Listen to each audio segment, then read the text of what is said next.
অর্পণ কই অর্পণ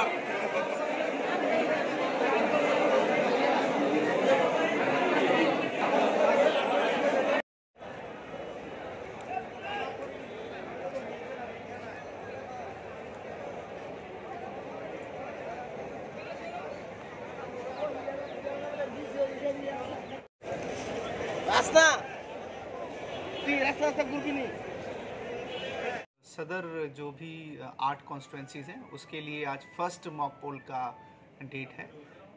इसमें लगभग 3500 से 4000 लोगों का आज फर्स्ट ट्रेनिंग दिया जाएगा। 2024 সালের এই যে পার্লামেন্ট ইলেকশনের আজকের প্রথম মানে পুলিং পার্সোনালদের এখানে একটা ট্রেনিং চলছে, এই জন্য মূলত এই জন্য এখানে আসে। কি এখানে কি আজকে ওই প্রথম যে মানে পুলিং যে ট্রেনিংয়ের যে নিয়ম কানুনগুলো থাকে এটা তো 3-4 দিন হয়। আজকে প্রথম ডেট ওই আপনার হচ্ছে এই অ্যাটেন্ডেন্স নেওয়া হচ্ছে, তারপরে যারা ওই পোস্টাল ব্যালট দেবে বা এই কেন্দ্রে ভোট দেবে তাদের উপরে ব্যবস্থা করা হচ্ছে।